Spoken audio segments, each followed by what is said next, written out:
To deliver us the Word of God, let us all welcome our beloved church pastor, Pastora Diwani Magaling Oliva.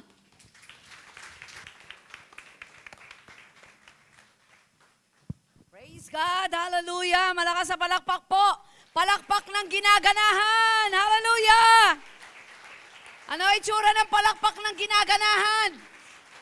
Amen! Hallelujah! Everybody say, I am blessed! I am blessed! Praise God! Talaga naman pong tayo'y pinagpala. Amen po ba? Hindi kayang pasubalian na ika'y pinagpala, ako'y pinagpala, pinagpalang lubos. Yun ang maganda sa Panginoon. Ano po? Kahit tayo nagkukulang, kahit tayo minsan ay lobat, sabi si Lord laging full charge at hindi nagkukulang kailanman. Nilalakaran po natin ngayon ang revival. Everybody say revival. Paulit-ulit ko po ito sinasabi.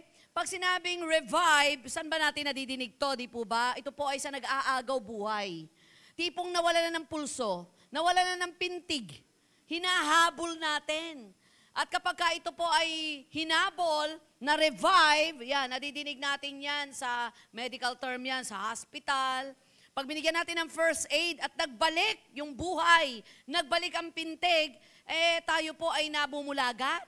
Dahil isang magandang bagay yon na naitawid po natin mula sa kamatayan, mula sa nawawalang buhay, ay nagkaroon ng buhay muli.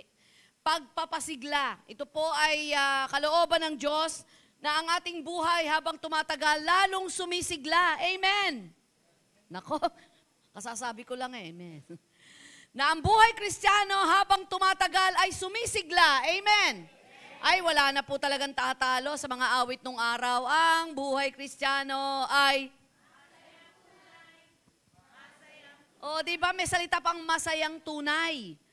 Ang buhay Kristiyano, masaya naman talaga. Amen. At ang dahilan kung bakit ka masaya, nasumpungan at tatagpuan natin na si Jesus ang pinagmumulan ng saya mo. Lagyan natin ng bagong version. Ang buhay Kristiyano ay patatagan, patatagan. Amen. Kasi baka mamaya puro saya na lang. Isang umbag lang ng problema, bumubuwal na. Dapat hindi ka lang masaya, kundi matatag ka. Amen. Amen po ba? Hindi lang masaya, kundi matatag. At ako naniniwala, kaya tumatatag ang tao sa kanyang buhay, depende sa kanyang pananampalataya. Dapat po lumalago yung faith natin. Amen. Pag yung faith lumalago, tumatatag. Pero kapag ang faith nabansot, nung 10 years ago, nakakilala ka kay Lord, matampuhin ka, bumibigay ka, 10 taon na nakakaraan, ganyan ka pa rin, hindi tumatatag ang faith. Dapat malalim ang pundasyon ng pananampalataya natin. At ang pundasyon nito'y walang iba, kundi ang pagkakilala natin sa Panginoon. Lalalim yon sa pamagitan ng pakikinig at pakikinig ng kanyang salita. Sapagkat ang sabi ng Bible, ang pananampalataya ay nagmumula sa pakikinig at pakikinig ng salita ng Diyos. Para lamang pong halaman yan. Alam niyo po, nung kami po ay nagkaroon ng konting biyaya, nagkaroon ng maliit na lupa, nakita ko po na ang aking pong asawa ay may talento talaga. Napakagaling niyang magtanim. Yung tipong yung bang buto lang, itatanim niya lang ng ganyan. Ako maghintay ka ng ilang panahon. Talagang ang kanyang itinanim ay namumunga at talagang matataba. At nakita ko, pag ako nagtanim, parang walang nabubuhay. Sabi nila, meron daw talagang ganon, magaling magtanim, magaling ang kamay. Pero ako nakita ko, ang pananampalataya ay parang ganon. At alam niyo po ba na alam ni Pastor Jan kung ano yung mga halaman na dapat madalas diligan at may mga halamang hindi pinagdidiligan. Alam niya din yung halaman na hindi dapat naaarawan at naaarawan. Na-identify niyang lahat yun.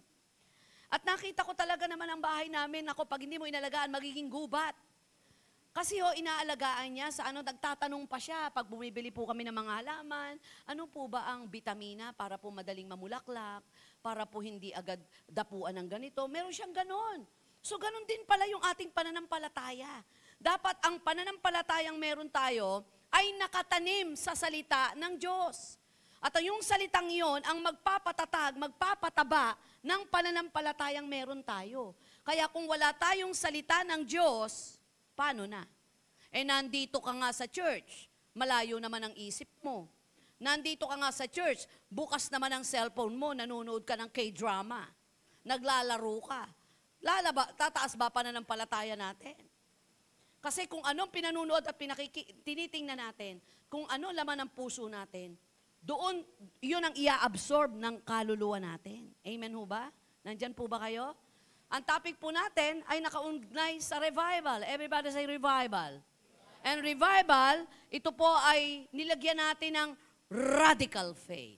It's all about revival of radical faith.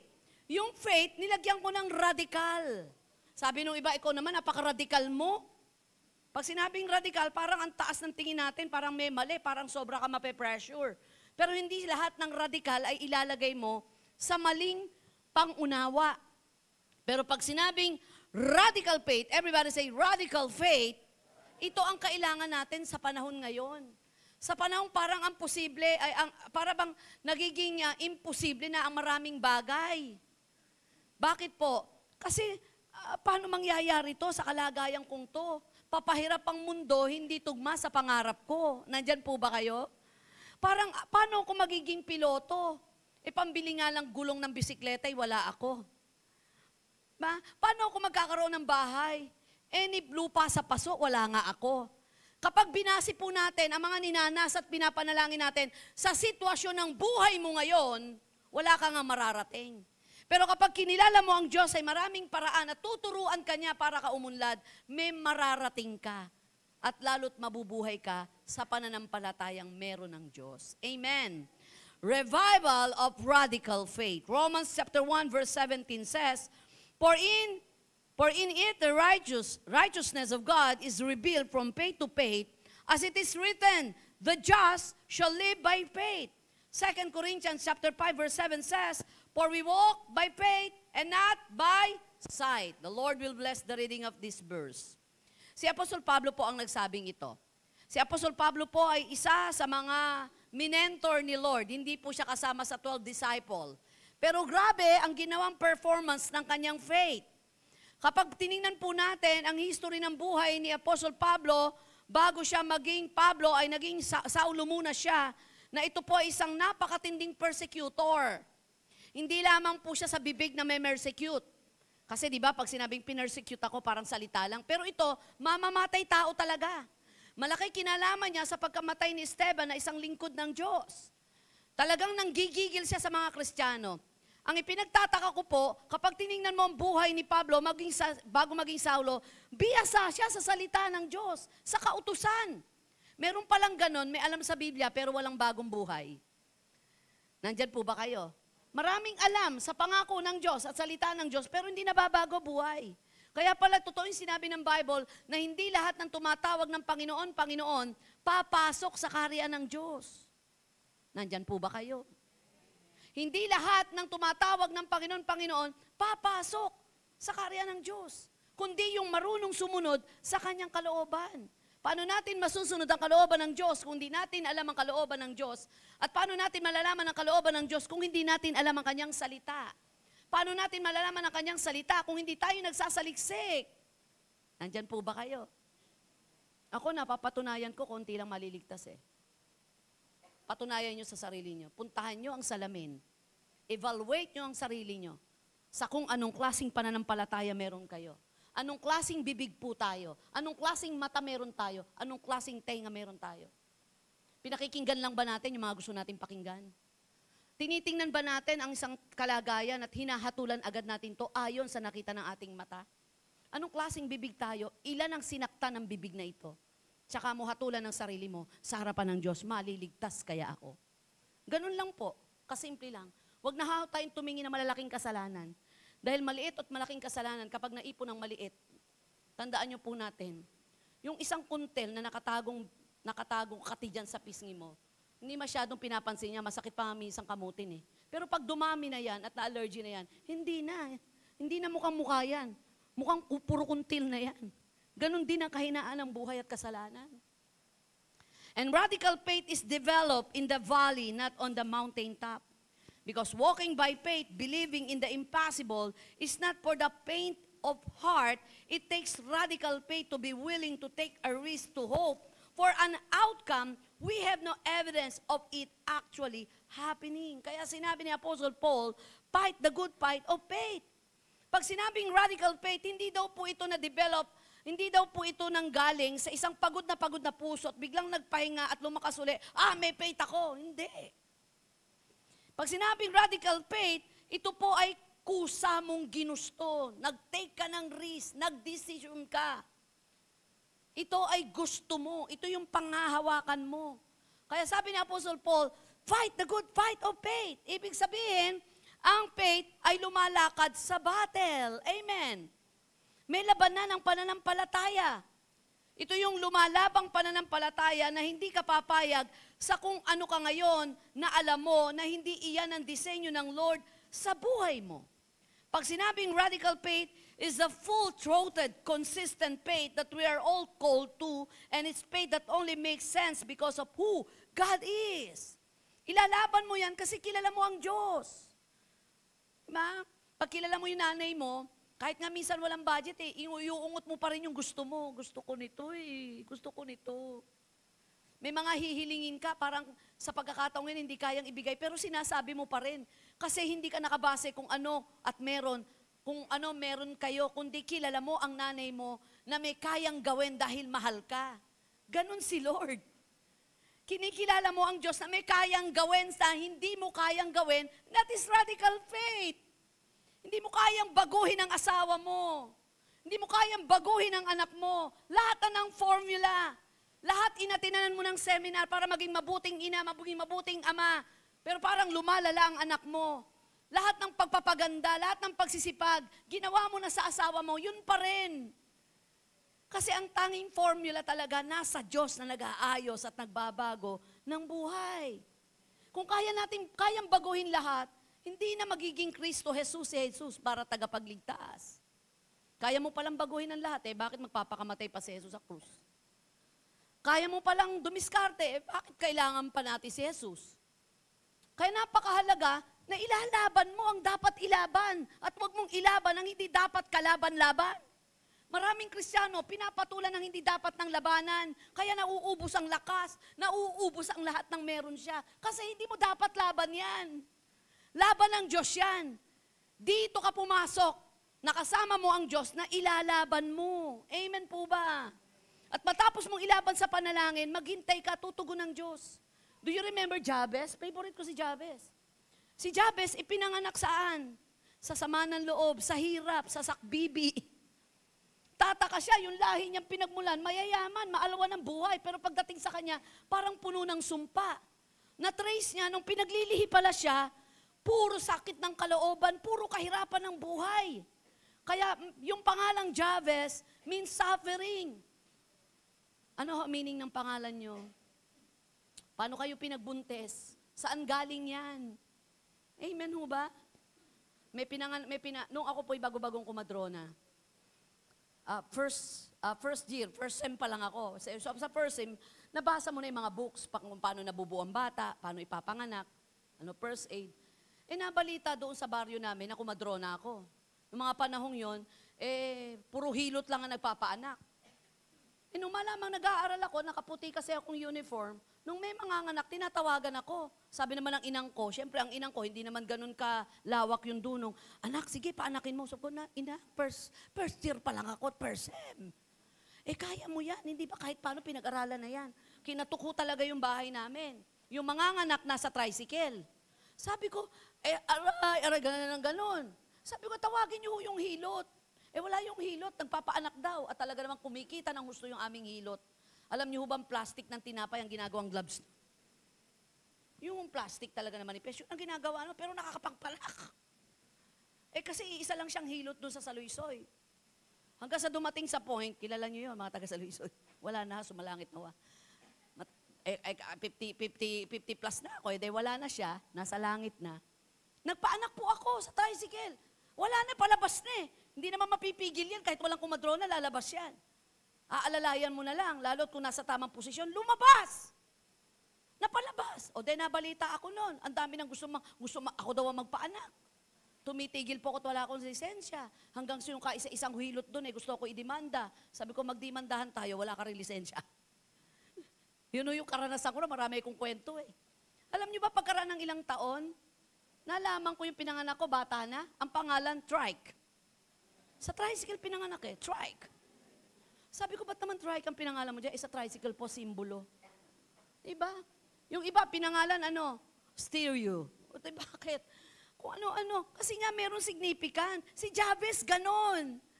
Kasi pinanganak siya, puro hirap, nagko-confess. Kaya ginawa niya? 1 Chronicle chapter 4, verse 10. And Jabez called on the God of Israel, saying, Oh, that you will bless me indeed, and enlarge my territory, that your hand will be with me, and that you will keep me from evil, that I may not cause pain. So God granted him what he requested. The rest is history. Nagkaroon ng twist yung buhay niya. Yung pain, yung suffering, nagkaroon ng enlargement of territory, binless si Jabez. Inilaban niya yung para sa kanya. Kapatid, hindi disenyo ng Diyos na masadlak ang buhay natin, magkagulong pamilya mo, galing ka na sa broken family, hanggang ngayon, hanggang sa henerasyon mo, hanggang sa anak mo, hindi mo ba ipakakat kay Lord yan? Sasabihin mo na lang, talagang ganun lahi eh. Lahi talaga namin wala, naghihiwalay sa asawa. Huwag mong tanggapin. Lahi namin, pag edad po ng ganito, namamatay agad. Huwag mong tanggapin. Ilaban mo. Sabi ng John 10:10 na parito ang Diyos para bigyan ka ng buhay na ganap at kaaya-aya. Kung kinakailangan maraging radical ka dyan, the Bible says it is impossible to please God without faith. Hebrews 11:6. May 4 na puntos po akong iiwan para dito po sa radical faith. Number 1, our radical faith allows God to reveal His power, love, and faithfulness. Every time na tayo po ay gumagamit ng radical na pananampalatayang inilalaban, patuloy na ipinahayag ng Diyos ang kanyang kapangyarihan, ang kanyang pag-ibig at ang kanyang katapatan. Kaya sabi na po sa Pablo, we walk by faith and not by sight. Yung mga bagay na pinapanalangin mo na di mo pa nakikita, may proseso lagi po yan. Amen ho ba? Merong pagitan. Kapag ikaw ay nanalangin, Panginoon, gusto ko makasama sa simbahan ng aking asawa, hindi po natapos doon. Nanalangin ka pa lang. And then activate your faith. Parang ganito lang yan. Pupunta ho tayo sa SM Marilao. Isip mo, pupunta ka sa SM Marilao. Paano ka makakapunta ng SM Marilao? Siyempre, sasakay ka. O kaya lalakad ka. May gagawin ka. Sa pagitan ng pagtugon, mula sa iyong panalangin, mananampalataya ka sa hindi mo pa nakikitang sagot, pero pinananampalataya mong sasagot ang Diyos. Ebe, kung mananalangin kayo at di kayo naniniwala sumasagot ang Diyos, sinasayang natin oras natin. Ang hirap kayo dami mong sinasabi, yung pala di ka naniniwala sa prayer mo. Kumakasigaw ka sa prayer, kumakabinding and losing ka, in Jesus' name, kasama kamay at bae. Pero hindi mo pinaniwalaan kung ano yung pinananalangin mo. Si Pastor dyan, pag nananalangin po kami, pinananalangin na natin yan, tayo na lang natin ang sagot. Sinabi ko na kay Lord dyan, pag sinabi ko, Daddy, pag-pray dyan, naghihintay na lang tayo. Nasa proseso tayo ng pagsagot. At yung faith natin, i-activate natin. To walking by faith takes strength and courage. Dahil mula po rito, pupunta tayo ng SM Marilao at makikita mo na napaka-traffic. Hindi mo ba lalakasan ang loob mo? Hindi ka ba magpapakatapang? Kahit anong traffic pa yan, kahit anong baha pa yan, kahit anong ulan pa yan, pupunta ako ng SM. Paano natin ilalakad ang pananampalataya natin kung sa pagtingin pa lang natin, nakikita na natin ang sagabal at nawawalan ka na ng pag-asa? Kung ito ka, at pinapangarap mo na ito ang gusto kong negosyo, pero tiningnan mo sarili mo, paano ako makakaroon punta ron? Ni pambili nga ng burger, pag ako'y nagutom, wala ako. Magne-negosyo pa ako. Doon pa lang, talo ka na eh. Sarili mo pa lang, kinakalaban ka, tinatalo ka na ng sarili mo. Meron bang boksingerong nag-practice? Hindi pa nakikita kalaban, sabi niya, pusahan tayo, talo ko. Hindi ko kakayanin to. Hindi. Kakayanin niya kahit nakikita niyang dehado ang laban. Kasi nasa isip niya, ipapanalo ko to. 2 Corinthians 12:9 says, "My grace is all you need, for my power is the greatest when you are weak." Sa panahong tayo po'y nangihina, mga kapatid, malakas si Lord. Let the weak say, I am strong. Let the poor say, I am rich. Sa panahong mahina ka, malakas ang Lord. Sa panahong walang-wala ka, meron ang Diyos. Ito, favorite ko to sa panahong ako'y nangihina. Psalm 73 verse 26. Sa Tagalog, kabisado ko to. Puso't kaluluwa ko'y nangihina man. Ang Diyos ang aking lakas at kanlungan. Sa wikang Ingles, my flesh and my heart may fail, but God is the strength of my heart and my portion forever. Kapag ang ginawa nating lakas ay ang Diyos, hindi ka basta-basta manghihina. Amen. Kapag ang kinuhanan mo ng lakas ay ang negosyo mo, ang karir mo, ang asawa mo, ang sitwasyon na nanagana ka ngayon, madali ka manghihina. Pero kung ang magiging lakas mo ay ang Diyos, hindi ka basta manghihina. Naalala ko po yung isang Pentecostal missionary sa Italia. Pinuntahan siya ng kanyang kaibigan. At tinulungan niya makapunta sa Italia. Pinasyal niya po. Pinalisan niya sa isang napakagandang lugar doon sa Italia. Nako, namamangha po ang kanyang kaibigan at nanlalaki ang mata at sinabing, napakaganda naman dito, grabe, ganda, ganda. Napansin niya kung sobra makahanga. At nakakahanga naman talaga. Pero siya nakatingin lang. Tapos kumain sila, napakasarap naman ito, grabe, pati kutsara, grabe. Sabi niya, pare, bakit napansin ko parang wala lang sa'yo ang lahat ng ito? Sabi niya, hindi ba maganda sa paningin mo?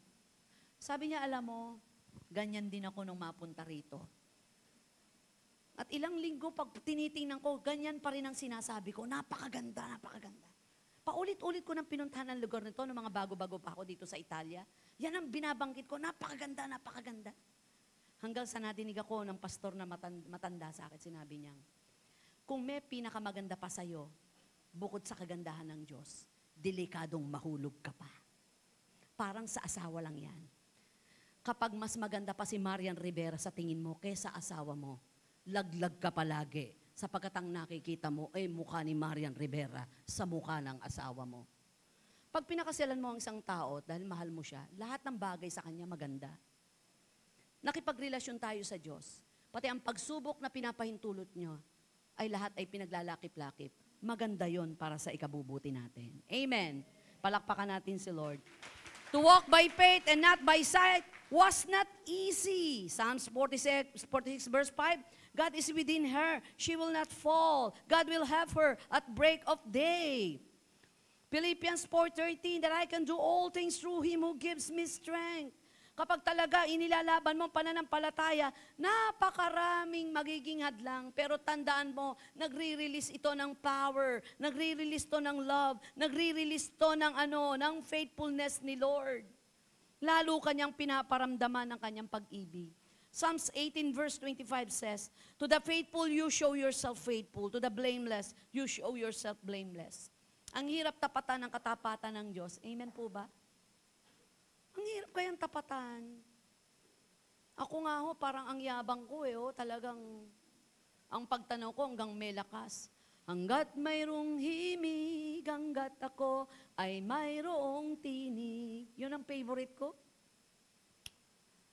Na walang dahilan para hindi ko paglingkuran ng Diyos na nagligtas sa akin, na nagbigay na maayos at magandang buhay. Na namamangha ako dahil ang napangasawa ko dating drug addict at basurero, inayos niya. Na namamangha ako, akala ko nung araw mahirap magpalaki ng anak, magpatino, pagkatapos magpaaral. Namamangha ako sa Diyos. Ang layo ng buhay ko sa pagiging kabataan ko at isip ko sa mga anak na binigay ng Diyos sa akin, bagamat may kahinaan. Namamangha ako na, alam ko, nung araw, yung takbo ng isip ko, hindi ako magiging kagalang-galang. Sino ako para igalang at irespeto? Tanggalin mo ako sa pulpito at alisin mo ang pagkatawag ng Diyos sa akin, bastusin ako. Laitin, kayang, takaw lait ang buhay ko. Pwede ba pakihinaan ng pagluluto? Ninervyos na naman ako. Baka kasi tumunog na naman to. Hindi natutunog to, anak, Ganon tumatanda madaling magulat, tsaka madaling malula. Sabi ko, pagka nagluko ulit, hindi na ako tatayo. Ka-FB live. Diba? daming nababago. Nababago ang tao pero hindi ang Diyos. Laging malakas ang Diyos.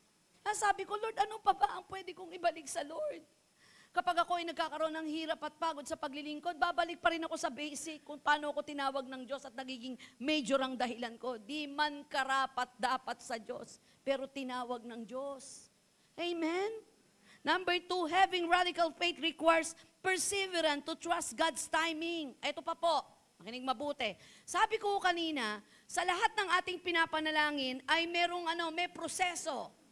May mamamagitan doon. Una, nanalangin ka, gagamitin mong pananampalataya. Pagkatapos mong manampalataya, ate, maghihintay ka. Hindi ko mo nanalangin ka, may faith ako ngayon darating, now na. Hindi ganon. Umorder ka man sa restaurant, kahit gutom na gutom ka at bumayad ka ng doble, pag sinabi mo, now na, may proseso yon, pipirito yon, dadaan pa sa pugon, o kaya may iahanda pa yon. Lahat ng bagay may proseso. Ikaw nga, dumaan sa proseso eh. Amen ba? May timing si Lord.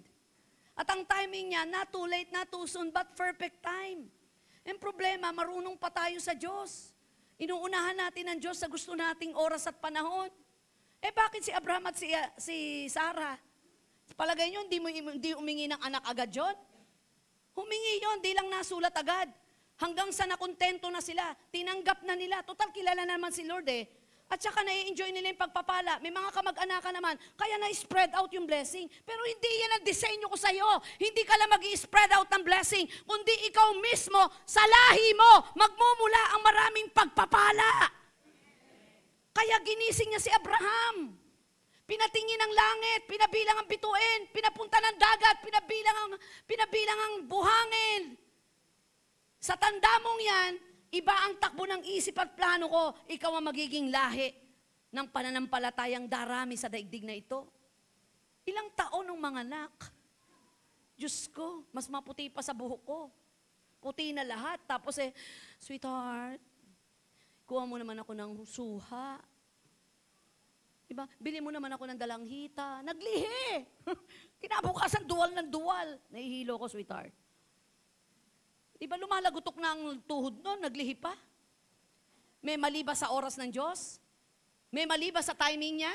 Tumatiming ang Lord, depende po sa takbo ng isip at puso natin. Baka mamaya, nagkaroon ka lang ng singsing na maganda, laging makate ang noo mo. Diba? Nagkaroon lang na magandang damit, walang ginawa kundi wagwagan ng damit. Galing ho ako dyan eh. Sa mga yabang na tago pero hinahayag. Alam ng Diyos ang timing ng pagbibigay niya. 2 Peter chapter 3 verse 8 says, But you must not forget this one thing, dear friends. A day is like 1,000 years to the Lord, and 1,000 years is like a day. Patience is absolutely critical when you are walking by radical faith. Trusting that God is working behind the scene on your behalf means also trusting in His timing. Kapatid, if you are now in the season of having to walk by radical faith, you will have to learn to pray big, bold, and very specific prayers. Pero may timing ang Lord. Yung devotion ko po, yung kay Miss Smith Wigglesworth ba yun? May mga time na specific ka ng prayer kung magkano kailangan mo. One time, kanina tinestimony ko sa first service. Nangyari po dito, sabi ko, Lord, mag-utos ka naman, may magbigay sa akin ng 3,000. Kasi 3,000 ang kailangan ko, nakikita ko eh. Abe, pagkatapos po nun, pagbaba ako ng pulpito, nag-aayos akong ganyan, nasa parking na, bumalik. Natanaw kasi ako, lumabas ako, Pastor, nahanap ko kayo, kala ko umuwi kayo eh. Pinabibigay ho ni Lord, nagbigay. Pagbilang ko, 3,000. Sabi ko, galing ni Lord. Sana pala 5,000 na nahingi ko kay Lord. Kasi nung kinuwenta ko, 3,000, tanggalan mo ng 300. Para saan yung 300? Tithes. Tanggalan mo ng 200. Para saan yung 200? Love gift, pledges, or offering. Kung saan ko ilalagay, magkano matitira? 2,500. Palawal pa ako, 500. Hihingi pa uli ako kay Lord. Kaya sabi ko, sana pala ganon. May pampakapi pa ako. Kidding aside, minsan talagang kung ano hiningi mo, bibigay ni Lord eh. Nandyan po ba kayo? Amen po ba? Pero may mga minsan hinging ka, hindi bibigay ni Lord. Sabi ko, Lord, bigyan mo ako ng lalaki mapapangasawa, 6-footer. Totoo yan. Lagi ko tinetestimony. Kasi ang sweet tingnan, Pag nakakakita ako sa mall na yung ganito kaliit yung babae, tapos ang taas-taas ng lalaki, naku, lagi ako, pinipicture ako na simple yun. Kasi ang cute nila magtinginan, bira mo, ang pungay ng mata ng lalaki. Di ba? Tapos yung babae naman nakaganon, pinipilit niyang pagandahin yung mata niya. Gandang-ganda ako, kulang na lang kargahin. Bigyan mo, ibigay ng Panginoon sa akin, 411. Hindi, joke lang. Diba? Sabi ko, Lord, gusto ko Inglesero, slang. Diba? Ang binabasang Diario Inquirer. Tapos pagka magkakape, talagang maganda yung jogging, yung ano niya, yung pajama niya. Ang binigay sa akin ng Panginoon, 4'11 ang height. Abante ang dyaryo. Short na sira-sira ako magdamit. Tapos yung pink, hindi sa nilalait ko, pero yun ang kailangan ko. Lalaking todong magmahal sa Diyos at todong magmahal nga sa asawa. Lahat, meron na. Sabi ko, wala naman akong pwedeng ipagmalaki. Hindi siya matalino. Hindi siya gwapo, pogi lang. Pero merong gwapong puso. Salamat po sa Lord. Kanya-kanya pong build up yan. Gusto nyo kayo naman mag-build up? Joke lang. Matthew 7:7. Ask and it will be given to you. Seek and you will find. Knock and the door will be open to you. Grabe itong binigay ng Lord na to. Humingi ka. At ika'y bibigyan, humanap ka at makasusumpong ka, kumato ka, at ang pinto'y bubuksan. Baka naman, mamaya, iba ang hinihinga natin kesa sa Diyos. Baka mamaya, iba hinahanap natin. Baka mamaya, ibang pinto ang kinakatok natin. Kaya napakarami po nating sama ng loob minsan pag tayo'y nabibigo. Sample ko po ng radical faith dito, walang iba kundi si Noah. Ilang taon ginawa ang arko? May makapagsasabi ba rito? 100. 100 years! Nag-google ko kanina. Inutusan ng Panginoon itong si Noah. Noah, gumawa ka ng arko. Pag nag-utos ang Diyos, kaya mong gawin yon, tandaan nyo. Kapag kayo nilagay sa ang ministry, kapag tiningnan mo ang sarili mo, na hindi mo kaya, pero inilagay ka dyan, nagkamali man ang lagay, pero makakaya mo yan pag inisip mong para sa Diyos ito. Pero kapag ang Diyos ang naglagay sa'yo, walang hindi ka kakayanin. Ano ginawa ng Lord? Hindi naman karpintero. Magtabas lang ng puno. Magpabuwal lang ng puno sa gubat para gawin at dalin sa lugar na pinaggagawaan ng arko. Napakahirap nun. Ilan lang silang gumagawa. 100 years, may pagitan sa pangakot panalangin ng Diyos na habang ginagawa, may ginagawa si Lord. Ini-spread out niya yung kanyang promises. But sad to say, sino nga ba maniniwala? Ni si Noah, hindi pa nakakita ng ulan. Ni hindi pa nakakita ng bagyo. Ni hindi pa nakakita ng baha. Teka, never heard yan, Lord. Never heard. Pero kahit never heard, ang nagsalita sa kanya, Diyos, pinaniwalaan niya yun. Nandyan po ba kayo? Kung ikaw ang utusan at ang inuutos sa'yo, hindi mo alam, susunod ka ba? Kumuha ka ng arko, Lord naman. Babagyo, ano yun? Babaha. Teka, ano ba yan? 100 years, consistent. May radical faith siya. But sad to say, walang naniwala maliban sa angkan niya. Sabi ng mga Bible scholar, ang nagsara talaga ng arko, Diyos na, hindi na si Noah. Kasi maaawa pa siya. Finish, tapos na yung deadline. Ganyan tayo mga Pilipino kapag nakiusap, deadline na ba? Sige no, kapatid, magpare naman tayo Sige, huwag ka maingay deadline na talaga. Dito, Lord, pag deadline. Kasi nung papasara na at bumabagyo na at talagang pinupuno na ng tubig ang daigdig, nandun siguro yung mga kumpare niya, mga best friend niya, mga beshi niya. Paring Noah! Naawa siya sa mga bata, kaya Diyos na, deadline ko na yan.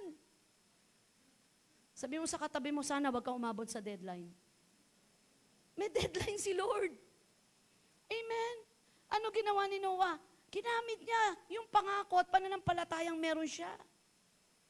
Number 3, walking in radical faith means being so assured of God's love that you are not afraid to ask for what you want.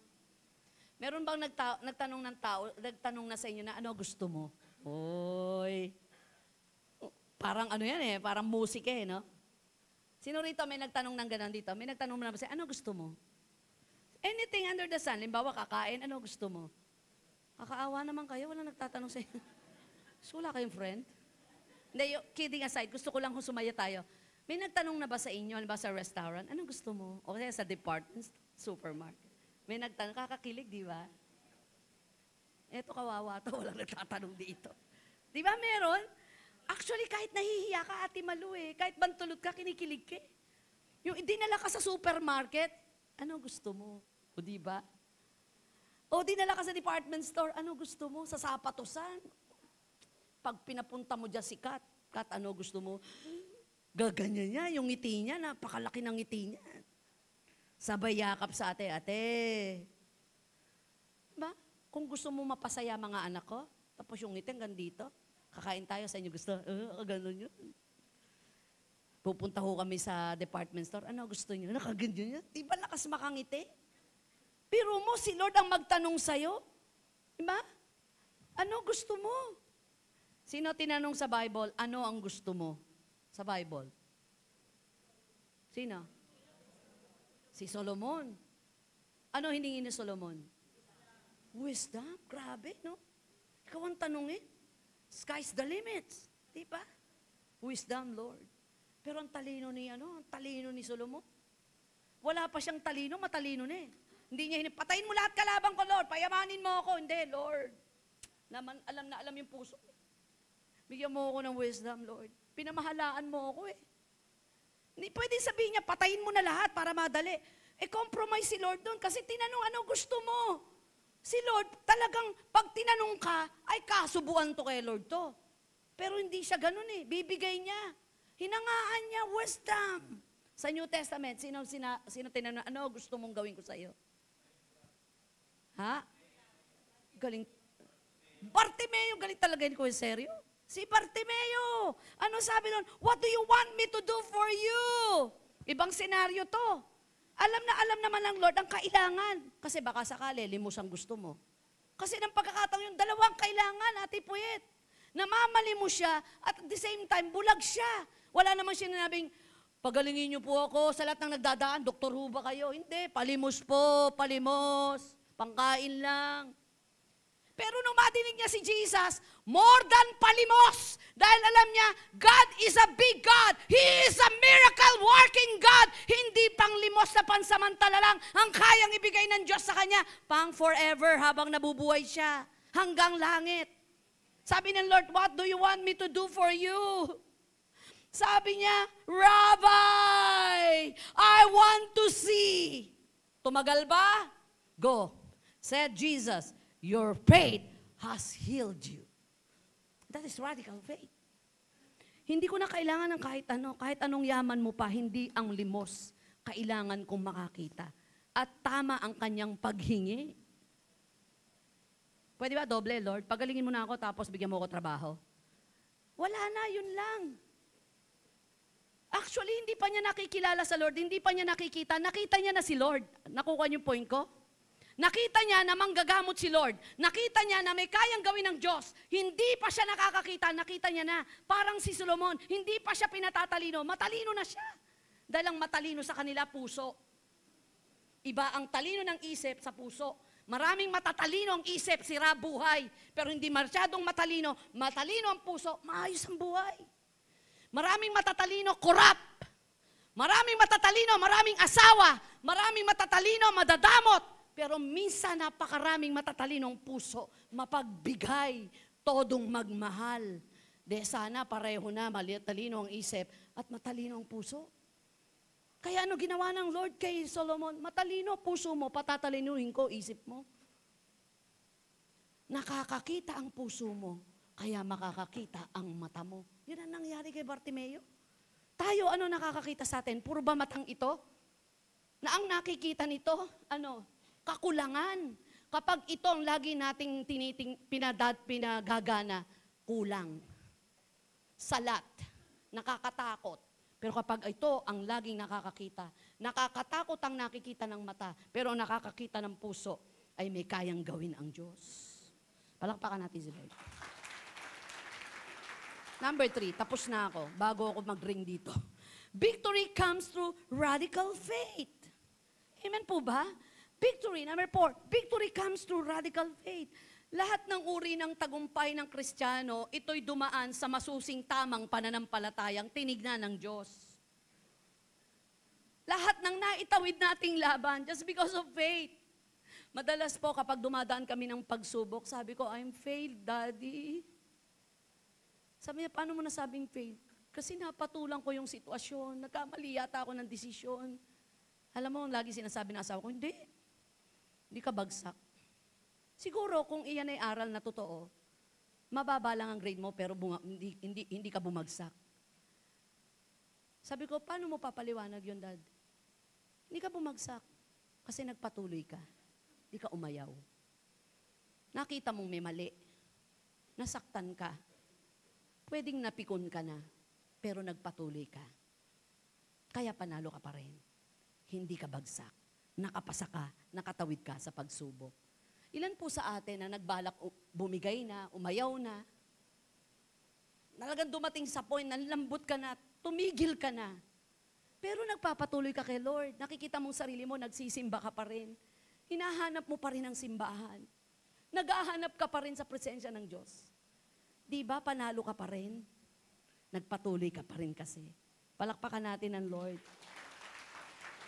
Konti na lang po ito Mark 11:23-24, one of my favorite verse again. I tell you the truth, you can say to this mountain, may you be lifted up and thrown into the sea, and it will happen. But you must really believe it will happen and have no doubt in your heart. I tell you, you can pray for anything, and if you believe that you've received, it will be yours. Nung nagpunta ko kami ng Israel, na-discover ni Kai, sabi niya, bakit to ganito yung mga bundok dito? Nung tinitigan ko, iba nga yung bundok. May sumagot po. Sabi niya, hindi ordinaryong bundok ang bundok sa Israel. Parang siyang may nakapalang mga adobe. Kasintunog ng adobo na bagay sa nag-Daniel Pass. Adobe. Na parang matitibay at matatatag na bato. Sabi ko, grabe. Kaya sabi ng Lord, na kung yung utusan mong lumipat, utusan mong gumuho, imposible yon. Matibay ang bundok na yan. Kaya laging favorite illustration ng Lord, bundok. At ang inaakyat ng mga mananampalataya noon para sumamba, bundok. At dito nakita ko, kaya pala ito yung pinagamit niya sa radical faith. Kasi faith is the substance of things hoped for, the evidence of things not seen. Huling illustration ko na lang pong tao sa Biblia. Favorite ko rin to. Si David. Napaka-inosente niya. Lumaban siya sa isang Goliath na bihasa sa labanan. Ang alam lang niya, kilala niya si Lord at nasasaktan siya, nilalait ang bansa na mahal ng Diyos at ang Diyos na kinikilala niya, yun lang yung puhunan niya. Pero nag-a-activate yung radical faith. Hindi siya natakot sa laki ni Goliath. Kahit na nadinig niya ang dami ng pinatumba ni Goliath, kahit nadinig niya na ilang araw na nakikipaglaban, walang tumatalo kay Goliath. Bahag ang mga buntot ng mga armies. Pero isang batang paslet na hindi tiningnan ng lakit, walang katakot-takot. Mga bata di ba? Ang daming kinatatakutan ng bata. Natatawa ako minsan Shh, huwag ka ngayon, susumbong kita kay pastora. Kaya minsan yung mga bata rito, pagka dumalapit ako, pero pag Pasko, lapit ka kay pastora. Pila.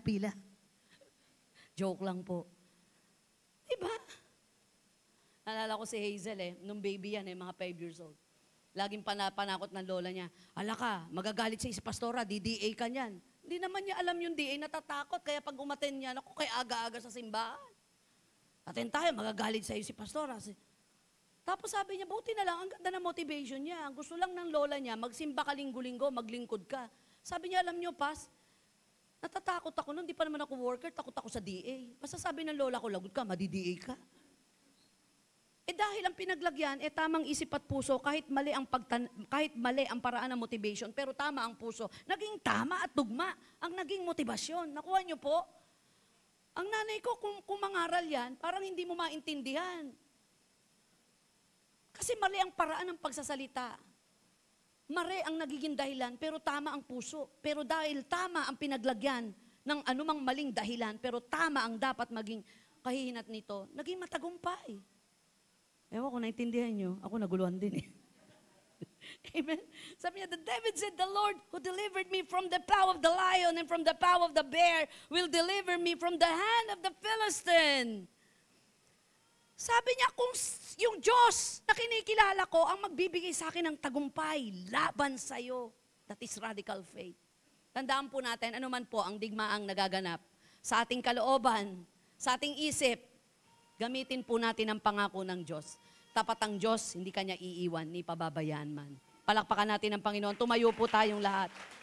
Hallelujah. We give you praise. We honor your holy name. Sa oras pong ito, kilala mo kami, Panginoon, nang higit sa pagkakilala namin sa aming mga sarili. Alam mo, Panginoon, kung hanggang saan ang aming kakayanan. Dinig mo ang hibik ng aming puso. Alam mo, Panginoon, ang pinagmumulan at pinanggagalingan ng aming mga aksyon, kilos at salita. Alam mo kung kailan kami pagod, alam mo kung kailan kami malakas, alam mo kung kailan kami nanghihina. Kaya walang iba kaming tunay na lalapitan, kundi ang pinagmumula ng pananampalataya. Tulungan at turuan mo po kaming panghawakan ang iyong pangako. Habang kami sumasamba sa iyo, Panginoon, punuin mo ang aming puso ng iyong presensya. Ibaba mong yung Espiritu Santo na magbibigay ng panibagong sigla at lakas. I-revive mo ang aming pananampalataya sa oras na ito. Muli mong bigyan ng buhay, Panginoon. Muli mong hipuin ang aming isip, ang aming puso, Diyos. At ikaw lamang ang mahayag sa aming kalagitnaan. Oh, sinasamba ka namin, pinupuri ka namin, O Diyos. Let us worship the Lord our God. Hallelujah. Rabarashanda Rabai. No matter what may come We give you my praise. way, I know that you're bigger.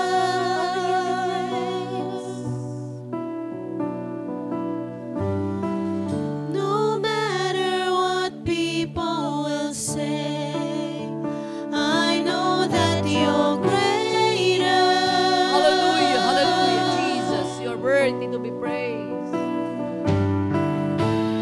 You can do all things. Hallelujah, Jesus. We lift our hands and say, you are stronger, you are greater, you are bigger than all things. You are stronger, full of power, Lord, I trust in you. Every mountain must move out the way because of your name, because of your name, Jesus. Every situation must bow to your name, bow to your name.